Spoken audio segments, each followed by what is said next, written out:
नमस्कार, आप सभी का स्वागत है हमारी खास पेशकश में। और भारतीय बाजारों के लिए एक तरफ जबकि टैरिफ को लेकर अनिश्चितता बनी हुई है, कॉर्पोरेट अर्निंग्स ऑलमोस्ट खत्म होने वाले हैं, फेस्टिव चीयर भी खत्म हो गया और एफआईएस की हैवी सेलिंग कंटिन्यू वापस आ गई और अब आ रही है मिड कैप स्मॉल कैप की बारी, जहां पर हैवी सेल ऑफ होता हुआ दिखाई पड़ रहा है।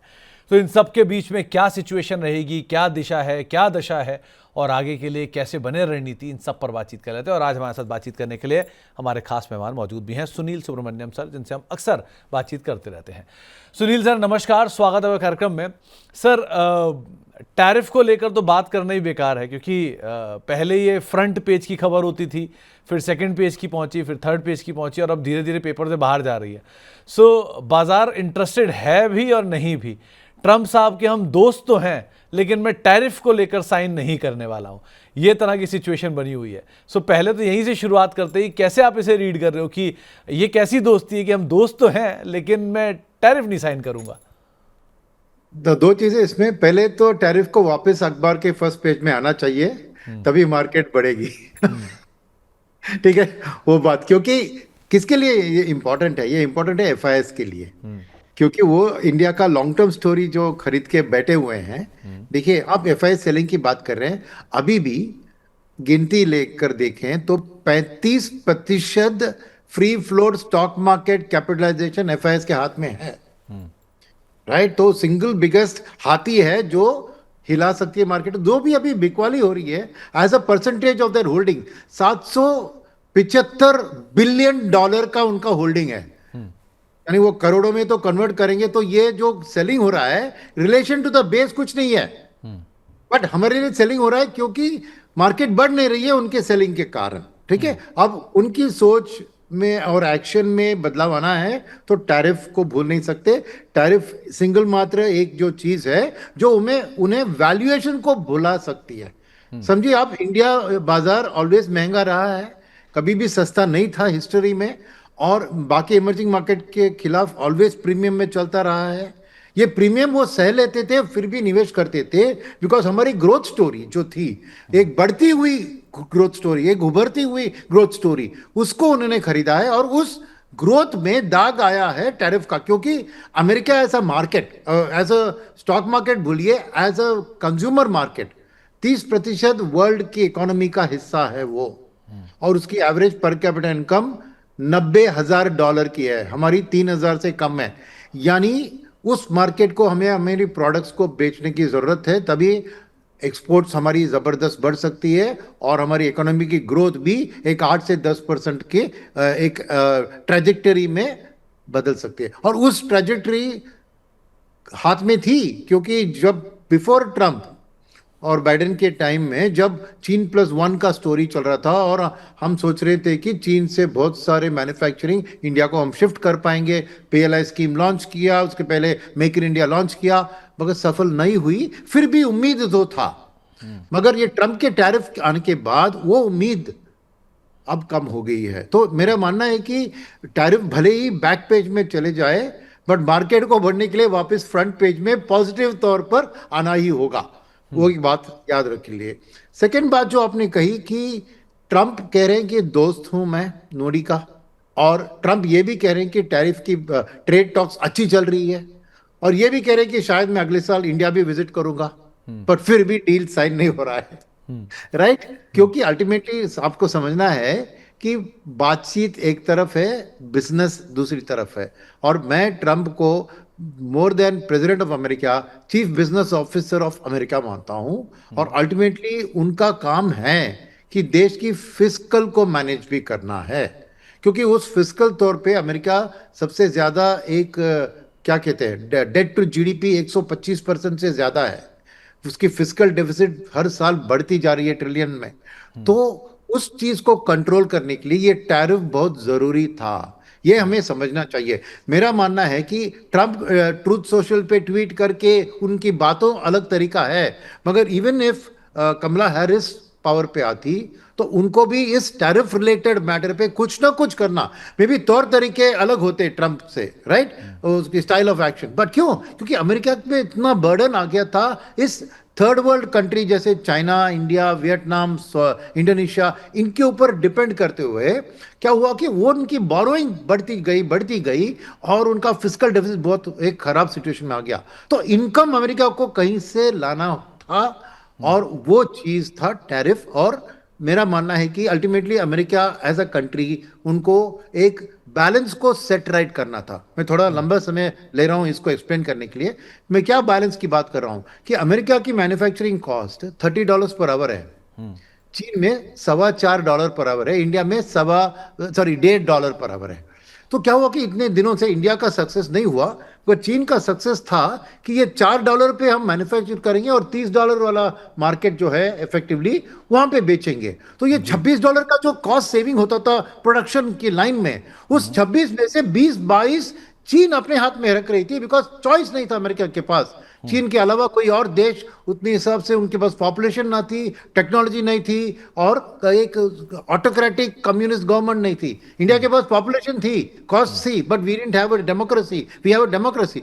तो क्या हो गया था, ये $26 का जो फासला है उसमें 20-22 अगर चीन उठा लेती है तो और $4 अमेरिका को, नेचुरली अमेरिका का एक बोरोइंग का बर्डन उस इंपोर्ट बिल के कारण बढ़ता गया और उस चीज में अमेरिका को भी डाउनग्रेड भी किया किसी ने। तो उसको सेटराइट करने के लिए ये टैरिफ जरूरी था उनके हिसाब से। और इसलिए मेरा मानना है कि ट्रंप भी, जो अभी उनको क्या है बिग ब्यूटीफुल बिल, क्योंकि अपनी वोट बैंक को वो पैसा देना चाहते हैं। हाँ, मेक अमेरिका ग्रेट अगेन एक बातों में अच्छा हो गया, मगर मैन्युफैक्चरिंग अमेरिका में आना है तो high cost high technology product भी उधर बन सकता है। मीडियम टेक्नोलॉजी, लो टेक्नोलॉजी जो प्रोडक्ट्स, ऑर्डिनरी प्रोडक्ट्स है आईफोन की तरह, वो अमेरिका में कभी मैन्युफैक्चर होके अमेरिकन कंज्यूमर उसको अफोर्ड नहीं कर सकते हैं। सोचिए ना, $4 से $30 यानी 7 गुना। अब आईफोन $1000 पे बिक रहा है तो $7000 पे बिकेगा, कोई खरीद सकता है? तो ये सब एक पॉलिटिकल क्या कहते हैं पीआर का काम है। अल्टीमेटली उनको पैसा वापस देना है, इसलिए वो टैरिफ बढ़ाकर एक बिग ब्यूटीफुल बिल की बात आपने सुनी होगी, उन्होंने तो अनाउंस नहीं, किया। एक बात तो वो बताओ, पैसा देने की बात कर एक रहे बात हैं। बताओ, नहीं एक बात बताओ सुनील सर, एक तरफ आपके पास इन्फ्लेशन कंसर्न उठ रहा है जो सुप्रीम कोर्ट बोल भी रहा है कि हम इसके ऊपर अब फैसला लेंगे, एक तरफ आपकी खुद की इकोनॉमी की जो कंपनीज हैं वो एआई के ऊपर पैसा जनरेट किए चली जा रही हैं और they are doing good in their numbers as well, लेकिन एक पक्ष उसमें बबल मान रहा है उसको कि ये बबल है क्योंकि इतनी ज़्यादा ग्रोथ नहीं है और शायद वही एशियन मार्केट्स घबरा रहे हैं जिसकी वजह से एशियन बैंक्स भी टूट रहे हैं जिनका एआई में एक्सपोजर है। सो ये एआई की जो स्टोरी है कितनी कन्विंसिंगली अभी लोग बाय कर रहे हैं, ये क्या एक्चुअल में कन्विंसिंगली बाय करने लायक है या अभी it's too early to be on a buyer side? देखिए, बहुत से लोग एआई की बूम को .com की बूम से कंपेयर कर रहे हैं। जी, वो गलत है, क्योंकि .com खाली एक टेक्नोलॉजी लेवल पे एक रेवोल्यूशन था, मगर एआई एक इंडस्ट्रियल रेवोल्यूशन की तरह पूरी दुनिया में सभी क्षेत्र में उसको वो हावी है। It is not only related to technology, it is to doing with everything, consumer industry से लेकर मैन्युफैक्चरिंग से लेकर एआई अपना इन्वॉल्वमेंट सभी जगह पे करेगा। एक ड्रामेटिक रेवोल्यूशन है। तो मेरा मानना है कि यस, जो एआई का बूम चल रहा है शायद वो बहुत तेजी से चल गया, पर लॉन्ग टर्म में ये पूरी दुनिया का काम करने का तरीका वो बदलेगा। तो ultimately AI is going to transform, और जितनी जल्दी हम उसको समझ के उसको अंडरस्टैंड करें। आज क्या हो रहा है कि खाली एक एनवीडिया और एक ओरेकल और कुछ गिने चुने कंपनियों ये सब उठा रहे, शायद थोड़ा डेमोक्रेटाइज होगा, मगर AI is definitely here to stay. ये ऐसा नहीं कि .com की तरह बूम और बस्ट हो जाएगा, ये नहीं मानता हूं। तो मगर वैल्यूएशन जरूर उम्मीद से आगे बढ़ गए हैं, तो नेचुरली एक शॉर्ट टर्म आउटलुक में आप निवेश करेंगे तो एक रिस्क फैक्टर हो सकता है, मगर whether AI is going to change the world, absolutely. ये आप और मैं हमारे काम में भी देख रहे हैं ना, कितना बदल गया है एआई के कारण हमारे काम में भी। तो डेफिनेटली उसका ट्रांसफॉर्मेटिव पावर अंडरलाइंग इंडस्ट्रीज में है, और जो कंपनियां एआई को समझकर अपने इसको बदलती है उतनी ज्यादा सक्सेस होगी। तो मैं मानता हूं कि एआई को हमें निवेश करके रहना चाहिए। एआई को इस ऐसे फेक बूम तरह नहीं है। ओके, तो सुनील सर अब इसका दूसरा हिस्सा आता है, अगर एआई एक फेक बूम नहीं है, ठीक है, और ये अभी रहने वाला है सिस्टम में, so where are we positioned? क्या इंडियन आईटी कंपनी पूरी तरह से पोजीशनड है, large cap, mid cap, small cap, कोई भी तरह की? और दूसरा, क्या उनको नहीं दिख रहा कि that this is going to stay, हमें तुरंत केपेक्स कर देना चाहिए उसकी तरफ? नहीं कर रहे, क्या होता है ना इसमें, देखिए एग्जिस्टिंग बिजनेस मॉडल एआई में बदलाव होगा। एआई कंसल्टिंग के जरिए आईटी कंपनी क्या कर सकती है एआई में? एआई कंसल्टिंग यानी अंडरलाइंग इंडस्ट्री जो बीएफएसआई हो या मैन्युफैक्चरिंग हो या कंजम्पशन, जिसको वो कंसल्टिंग देती है, उसमें एआई रिलेटेड उनके काम में बदलाव के लिए उनको एआई की समझ और एआई क्वालिफाइड प्रोफेशनल्स चाहिए। और इसीलिए जब मैं बात सुनता हूं कि टीसीएस ने इतना ले ऑफ किया या दूसरे कंपनी इतना ले ऑफ किया, वो अच्छी खबर है, क्योंकि जो भी एम्प्लॉइज उनके एआई रेडी नहीं है या नहीं होने के लिए नहीं तैयार है, यानी मिडिल मैनेजमेंट और थोड़ी सीनियर मैनेजमेंट में, यंगर पीपल में, देखिए वो फ्रेश हायरिंग कर रहे हैं उन जिनको वो एआई रेडी बना सकते हैं। वन सेकेंड चीज है, आपने सुना होगा ना कि इवन टीसीएस ने बहुत $1 बिलियन का एआई में इन्वेस्टमेंट की बात किया है। तीसरी बात है कि डो नॉट वरी कि ये सब एक अपनी खोज में एक मीडियम साइज एआई कंपनी को खरीद के वो फास्ट ट्रैक कर लेंगे अपनी ग्रोथ को। ऐसा नहीं है कि सभी बॉटम अप ही बिल्ड करना है। तो मेरा कॉन्फिडेंस है कि Indian IT companies AI revolution में भी आगे रहेगी, जैसे वो Y2K में थे और जैसे पूरी ट्रांसफॉर्मेशन में आगे थे। वक्त लगता है, लार्ज कंपनीज को और भी वक्त लगेगा, क्योंकि it's not a easy decision to kick out some labour which is not suited, take new labour, train them, वक्त लगता है। But are they prepared? Yes. मगर मार्केट की परसेप्शन ऐसी नहीं है, वो मैं फर्स्ट हूं मानने के लिए। मार्केट ये सब पुराने तरीके के कंपनी है, ये बदलते नहीं है, एनवीडिया ही सब फ्यूचर है उधर है, नहीं। आप कुछ ही दिनों में देखेंगे कि इंडियन आईटी कंपनी की स्फूर्ति के साथ वो एआई के लिए अपने आप को रेडी कर लेंगे। और ऑलरेडी मैं देख रहा हूं उनके एक्शंस, रिजल्ट्स आने में थोड़ी वक्त लग रहे हैं। मेरा कॉन्फिडेंस है कि इंडियन आईटी कंपनियां और mid and small cap IT कंपनियां इसमें आगे बढ़ेगी, बिकॉज उनकी वर्कफोर्स निम्बल है, एक more on the cutting edge है, इजीली अपना ये बदल सकते हैं। मगर लार्जर जो कंपनीज हैं उनको थोड़ा वक्त लगेगा, बट स्ट्रेंथ उनके पास क्या है, कैश भयंकर है। तो जो भी एक्विजिशन करने के लिए या मॉड्यूलरिटी करने के लिए वो है। और सेकंड, इकोनॉमी ऑफ स्केल आती है उनको। तो जैसे मैं कहूँगा इसका रूट ज्यादातर इनऑर्गेनिक होगा, through either investing in fresh capex या फिर buying out another good quality AI company at a medium size, और उसके बेसिस पे उसको स्केल अप करेंगे। ये इवन आईटी इंडस्ट्री ने देखा है ना, पहले खाली call centre, back office, IT enable service में थी, आज आईटी कंसल्टिंग में आगे बढ़ चुकी है। तो उस तरह का चेंज इसमें भी आएगा, थोड़ा पेशेंस रखना पड़ेगा, वही मेरी बात है। बट डेफिनेटली ये कंपनियां अपने इस हर्डल को क्रॉस करके सक्सेसफुल निकलेगी, ये कॉन्फिडेंस है मुझ में। तो सुनील सर, क्या क्योंकि इंडियन कंपनीज या इंडिया हमेशा से एक कंजर्वेटिव अप्रोच के साथ ही आगे बढ़ा है, चाहे ईवी स्पेस हो, सेमीकंडक्टर हो, सब में हम देर हैं लेकिन दुरुस्त है। पहले पानी वाटर टेस्ट करते हैं, उसके बाद हम एंटर करते हैं। तो क्या एआई में भी यही हो रहा है? आईटी कंपनियां पहले अपना वाटर टेस्ट कर रही हैं सब तरह के, आप किसी एक नए स्टार्टअप में पैसा डालने की बजाय एक स्टार्टअप को ग्रो करके महंगा ले लो, ऐसी सिचुएशन देख रहे हैं क्या? यस बिल्कुल, ये अपनी इंडियन मेंटालिटी है। जैसे आपने सही तरीके से पकड़ा, हम एक इनोवेशन में उतनी जल्दी से आगे नहीं बढ़ते हैं। हम वाटर को टेस्ट करते हैं, पहले उंगलियों को पानी में डालते हैं, फिर पैर को डालते हैं, फिर घुटने तक आता है, उसके बाद बॉडी को दिखाएंगे। ये हमारी स्टाइल है। देखिए वो एक सेफर मेथोडोलॉजी है। तो एक रैपिड सक्सेस एंड इनोवेशन के लिए शायद वो फॉरवर्ड में नहीं है, मगर यही इंडियंस अमेरिका में जाके अपने को बदल देते हैं ना। अब अमेरिका में सब टेक्नोलॉजी कंपनियों में इंडियंस ही आगे है, टॉप में है, लीडर्स भी है। तो ये माहौल की बात है, क्योंकि इंडिया में अभी भी एक सोशल डेमोक्रेटिक, हम ऑटोक्रेटिक नहीं है। देखिए चीन कुछ सोचता है, कुछ इंप्लीमेंट करता है, कुछ फेल हो गया तो उसको ब्रश असाइड कर सकता है, जा सकता है। America is the founding mother of innovation, तो इनोवेशन के लिए अमेरिका को कोई छू नहीं सकता है। तो इंडिया को उन दोनों से कंपेयर करना, हम अभी भी क्या है ना, देखिए ना, जैसे हमारी इंडस्ट्री, सर्विस इंडस्ट्री क्यों डेवलप हुई, क्योंकि एसी में बैठ के काम करना हमें पसंद है, मेहनत करने, जो एक वो जो हमारी सोच है, अंग्रेजी नॉलेज हमारी एडवांटेज में आ गई इस आईटी सर्विसेज में, ओरिजिनली थ्रू कॉल सेंटर्स। तो ये हमारा तरीका है। यस मैं मानता हूं, तो थोड़ा धीरे होगा सक्सेस, मगर दुरुस्त होगा। ओके, तो सुनील सर, अब वो इनोवेशन की आपने बात की, तो आता है दूसरे पक्ष पे। कुछ कंपनियां हाल में आईपीओ लेके आती हैं, बोलती हैं कि आप बिजनेस मॉडल को समझ नहीं पा रहे हैं, ये वर्ल्ड वाइड बहुत सक्सेसफुल मॉडल है, इसीलिए कैश बर्न होने के बावजूद भी वहाँ पर बहुत लाइन लगा के लोग पैसा डाल रहे हैं।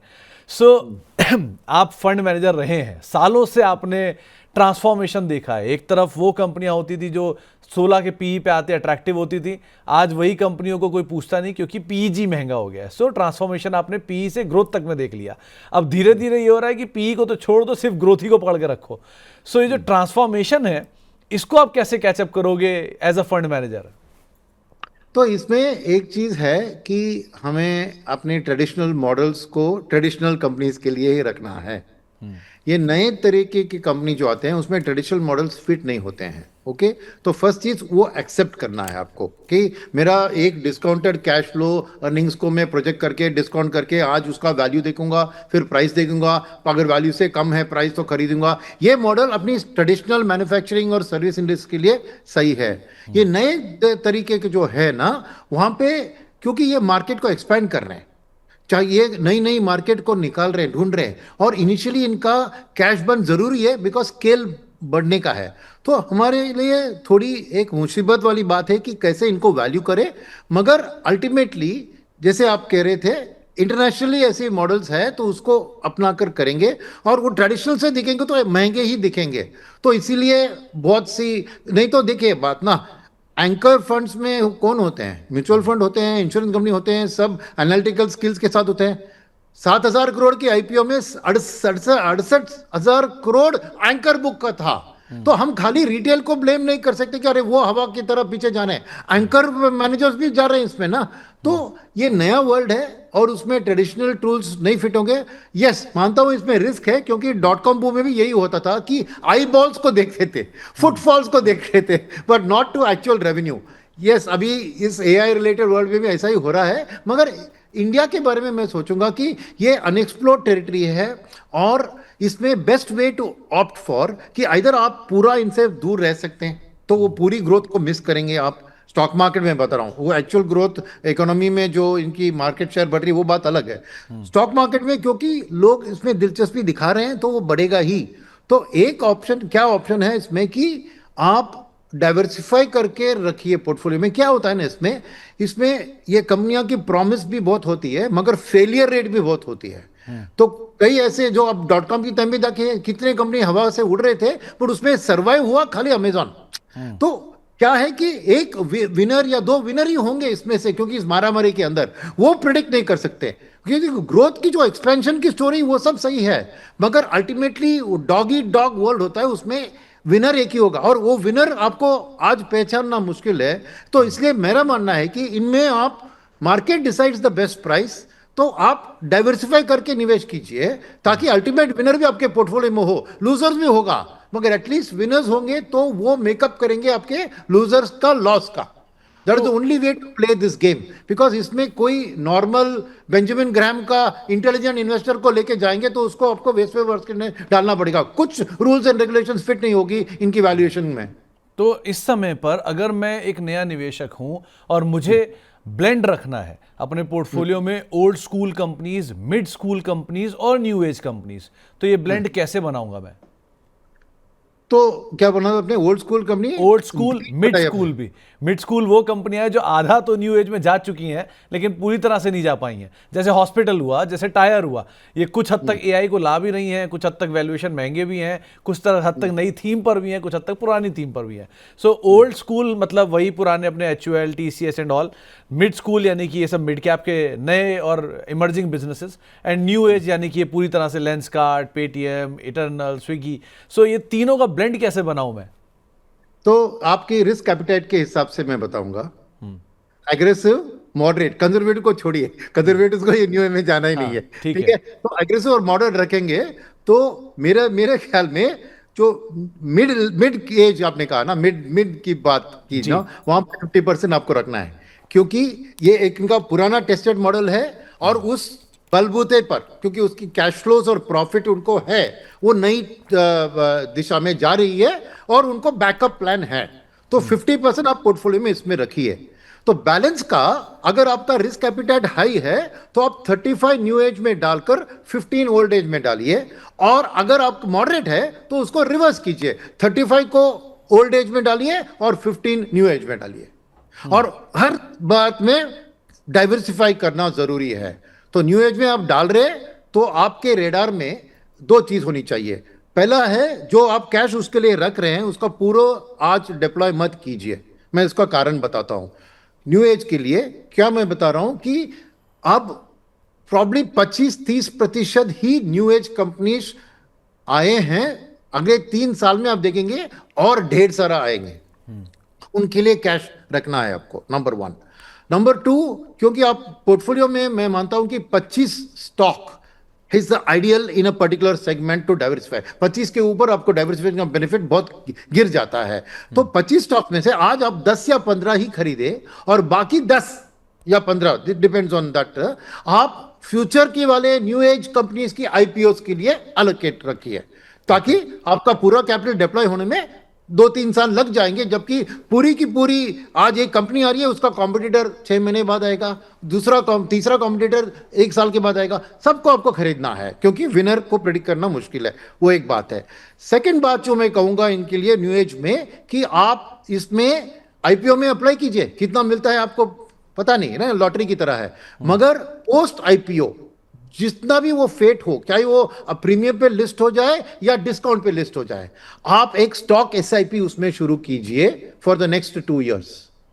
ओके, ताकि आप उस पोस्ट आईपीओ में कुछ बहुत सारे गिर जाते हैं, कुछ अच्छे हाई पे भी रहते हैं, तो उसको रुपी कॉस्ट एवरेजिंग जो म्यूचुअल फंड में एसआईपी करते हैं, उसमें आप स्टॉक में भी वो एसआईपी कीजिए उस न्यू एज कंपनी में, ताकि उसका एक आपका आईपीओ में अलॉटमेंट आ गया तो एक कोर मिल गया आपको, और फिर मिला भी नहीं तो उस न्यू एज कंपनी को आप धीरे धीरे से 24 मंथ में धीरे धीरे हर महीने थोड़ा थोड़ा उस शेयर को खरीदते जाइए। वो सेकंड बात मैं कहूंगा। तो ये दोनों आप हाथ में रखेंगे। टोटल आपके मन में होना चाहिए 25 कंपनी की न्यू एज, और उस 25 कंपनी में आज 10 से 15 में आज निवेश कीजिए, और वो भी जैसे मैंने कहा ना एसआईपी के जरिए। और सेकंड, वो 25 को पूरी करने में आपके पोर्टफोलियो को, full value of the portfolio को जज कीजिए। उसमें ये मत कहिए कि अरे ये कंपनी ने अच्छा किया, इसने नुकसान किया, ये खराब नहीं।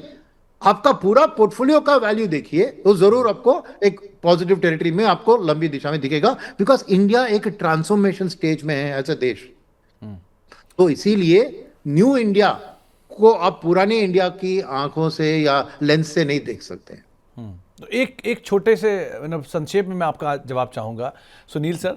क्या जो इन्वेस्टर्स की इन्वेस्टमेंट साइकिल है वो आपको लगता है कम हो गई है, बहुत छोटी हो गई है? पहले जो व्यू होराइजन नज़रिए होते थे वो बहुत छोटे हो चुके हैं अब।